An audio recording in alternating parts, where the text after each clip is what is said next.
जी, हम इस वक़्त मौजूद हैं कमालिया मंडी मोड़ के करीब। जैसा कि नाज़रीन आपको पता है कि महँगाई ने गरीब आवाम की कमर तोड़ कर रख दी है। दिन-ब-दिन बढ़ते हुए पेट्रोल की कीमतों और आए दिन बढ़ते हुए बिजली के बिलों के साथ-साथ दूसरी चीज़ें घी, चीनी, दाल वग़ैरह की कीमतें भी आसमानों से बातें कर रही हैं।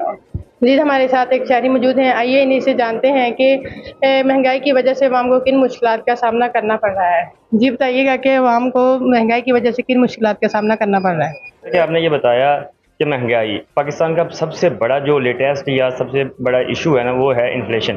महंगाई ने चाहे कोई गरीब है, चाहे कोई अमीर है या मिडिल क्लास है, उन सब की कमर तोड़ दी हुई है। हर चीज़ की कीमतों में इस तरह से इजाफा हो रहा है जैसे कोई रेस लगी होती है। तो अब देखें, जो डेली रोज़मर्रा के रूटीन की चीज़ें हैं, किचन आइटम्स हैं, उन पे सब्जियों का रेट चेक कर लें। ये 2025 में मेरे ख्याल में 3.5% के अराउंड अबाउट जो महंगाई बढ़ी है। ठीक है, इसको कंट्रोल अब कैसे किया जा सकता है, ये तो चलो हुकूमत को पॉलिसी बनाएगी। बिजली के बिल्स जो हैं इतने ज़्यादा आ रहे हैं कि जो आम बंदा है वो बिल पे नहीं कर पाता। ठीक है, दो दो तीन तीन मंथ के बिल इकट्ठे हो जाते हैं, उसके ऊपर कर्जा चढ़ रहा है, वो डेली अपने बच्चों की तालीम का खर्चा जो है वो तालीम का खर्चा नहीं कर पा रहा, अपने घर का वो किचन नहीं चला पा रहा, और इसके अलावा एजुकेशन, बच्चों की एजुकेशन पे वो एक्सपेंस नहीं कर पा रहा। इसके अलावा जो है, इस महंगाई की वजह से लोग खुदकुशी करने पे मजबूर हो गए हैं। उनका जो रोज़मर्रा की ज़िंदगी है ना, हमारे यहाँ पाकिस्तान में पॉवर्टी तो ऑलरेडी पहले ही है, गुर्बत की रेशो पहले ही ज़्यादा है, तो ये मज़ीद और बढ़ती जा रही है। लोग सुसाइड करने की तरफ जा रहे हैं। ये पिछले दिनों मेरे ख्याल में मैं सोशल मीडिया पे सुन रहा था कि लाहौर में किसी को 2000 का चालान किया है ट्रैफिक वार्डन वालों ने, तो इलेक्ट्रिसिटी टावर पे चढ़ गया था सुसाइड के लिए। इसके अलावा पाकिस्तान में सुसाइड हुए हैं लास्ट डेज में, आप चले जाएँ पिछले ईयर्स में चले जाएँ तो देखेंगे आपको बहुत सारे लोगों ने इस बिजली के बिलों की वजह से ही सुसाइड किए थे।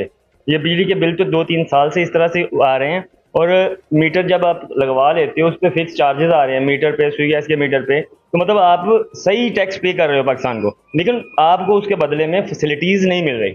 जैसे कि दूसरे ममालिक में है ना कि वो टैक्स पे करते हैं, उनको उसके अगेंस्ट फैसिलिटीज़ मिल रही हैं।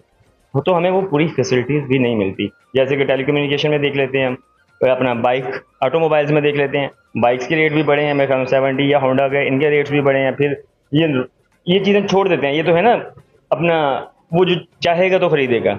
इसके अलावा आ जाएँ आप ग्रॉसरी आइटम्स पे। ग्रॉसरी आइटम्स की कौन सी ऐसी चीज़ है जिसका रेट नहीं बढ़ा होगा? घी ले लें, चीनी ले लें, पत्ती ले लें। इसके अलावा दालें हैं जो आम आवाम ने खानी है, उन चीज़ों के रेट्स में दिन ब दिन इजाफा होता जा रहा है और लोग पिसते जा रहे हैं। तो यही है, अब हुकूमत को चाहिए कि इसके अगेंस्ट कोई पॉलिसी बनाए और इन्फ्लेशन को कंट्रोल करे, और लोगों को ज़रा आसानियाँ लोगों के लिए पैदा करे ताकि वो अपने अच्छी ज़िंदगी गुजार सकें। जी नाज़रीन, जैसे कि आपने महंगाई के सताए हुए शहरी की बात सुनी, इनका हुकूमत वक्त से मुतालबा है कि खुदारा महंगाई को कम किया जाए ताकि गरीब अवाम सुकून का सांस ले सके। जी।